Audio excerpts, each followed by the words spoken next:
दोस्तों, प्रधान शिक्षक अपने पुराने पद पर लौटना चाहते हैं। इसकी असली वजह क्या है? क्या जिस तरह से इन दिनों बातें कही जा रही है, वर्कलोड है असली वजह? क्या पूर्व प्रभारी का असहयोगात्मक रवैया है असली वजह? क्या कार्यालय के द्वारा बेवजह परेशान हो रहे हैं प्रधान शिक्षक, या असली वजह कुछ और है? आज के समय में इस पर चर्चा करना जरूरी हो जाता है, क्योंकि प्रधान शिक्षकों के लिए कोई गलत तरह का प्रचार प्रसार ना हो, उनकी सही बातों को सामने रखने की आवश्यकता है। बहुत ही महत्वपूर्ण वीडियो है दोस्तों, अधिक से अधिक जरूर शेयर कर दीजिएगा। चैनल पर नए हैं या अभी तक चैनल को सब्सक्राइब नहीं किया है तो चैनल को सब्सक्राइब भी कर लीजिएगा। देखिए, जब से प्रधान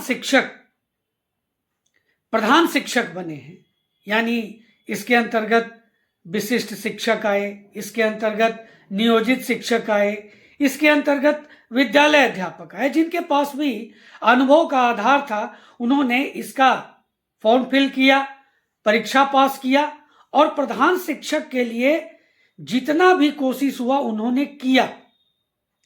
मामला कोर्ट में भी गया, कोर्ट में भी ये लड़े और जब ये प्रधान शिक्षक बने तो बहुत खुश थे।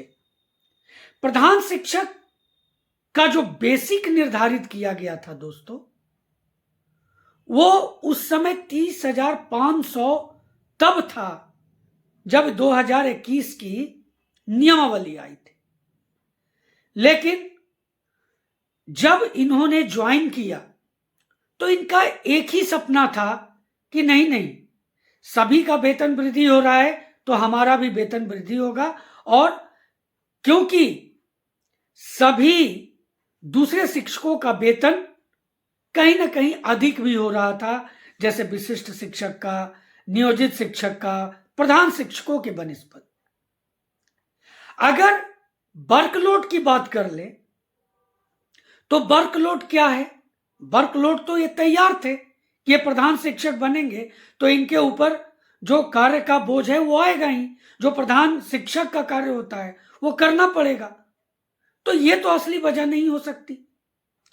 फिर जरा सोचिए, प्रभारी जो पुराने प्रभारी हैं उनके द्वारा असहयोगात्मक रवैया, क्या असहयोगात्मक रवैया होगा? अगर मैं नहीं कहता कि किसी के साथ नहीं है बहुतों के साथ। मैंने कई प्रधान शिक्षकों से चर्चा की है इस मैटर पर, उन्होंने इन सब बातों को रखा है। लेकिन बताइए, ये चीजें पहले नहीं होती थी क्या? पहले भी होती रही हैं, तो नया क्या था ये सब? अब कार्यालय के द्वारा कार्य करवाए जाते हैं, दिए जाते हैं, टास्क दिए जाते हैं, और टास्क ही तो करना है as a headmaster, head teacher के रूप में।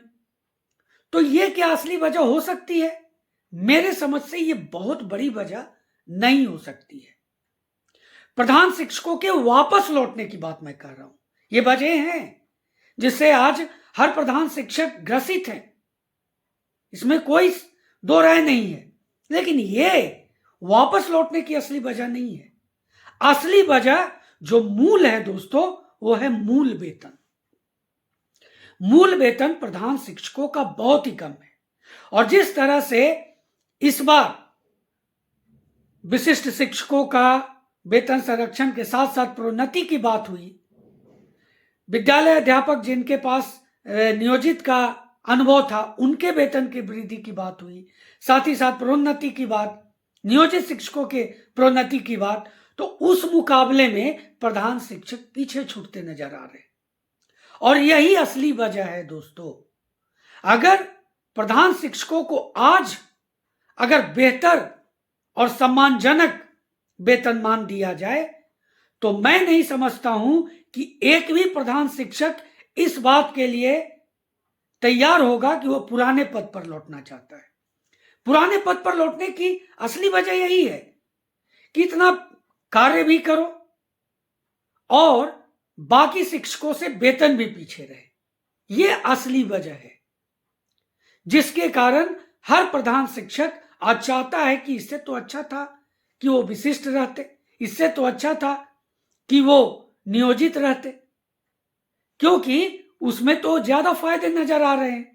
और करना है क्या वहां तो सिर्फ पढ़ाना है, वर्कलोड तो है नहीं। तो वर्कलोड भी झेलें और वेतन भी कम हो, यह है असली कारण जिससे हर प्रधान शिक्षक अपने पुराने पद पर लौटना चाहते हैं। अगर आज, दोस्तों मैं एक बार फिर कह रहा हूं, आज वेतन में वृद्धि कर दिया जाए, सम्मानजनक वेतनमान कर दिया जाए, तो एक भी प्रधान शिक्षक इस बात को नहीं कहेंगे कि वो अपने पुराने पद पर लौटना चाहते हैं। और एक बात मैं और आपके बीच रखना चाहता हूं, जब से प्रधान शिक्षक प्राथमिक विद्यालय में आए हैं, प्राथमिक विद्यालयों की रूपरेखा बदल गई है। हर तरह का जो कार्य है, जो पहले बहुत ही धीमी गति से हुआ करती थी, अब वो बहुत तेज गति से किया जा रहा है इन प्रधान शिक्षकों के द्वारा। और ये तभी और बेहतर हो सकता है जब हर प्रधान शिक्षक के वेतन वृद्धि हो, वेतनमान में एक सम्मानजनक वृद्धि हो। उनसे बाकी जो नीचे हैं, जो उनके स्टाफ हैं, यानी कहने का मतलब विशिष्ट शिक्षक, विद्यालय अध्यापक, नियोजित शिक्षक, उनका वेतन इनसे तो कम होना ही चाहिए। यही है असली वजह दोस्तों, और कोई भी वजह नहीं है। और हर कार्य को करने में ये प्रधान शिक्षक सक्षम है और कभी कोई शिकायत नहीं कर सकते हैं।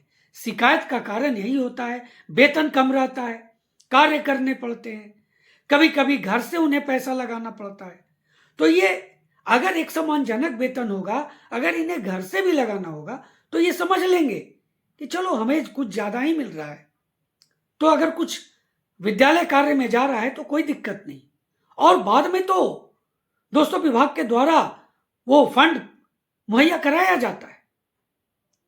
तो दोस्तों ये जो मैंने आपके बीच में जो महत्वपूर्ण बात रखी, हर प्रधान शिक्षक इससे कितने सहमत है जरूर कमेंट करें। चैनल पर नए हैं या अभी तक चैनल को सब्सक्राइब नहीं किया है तो चैनल को सब्सक्राइब कर लें और अधिक से अधिक शेयर करना तो बिल्कुल भी न भूलें। तो दोस्तों मिलते हैं अगले वीडियो में, तब तक के लिए जय हिंद।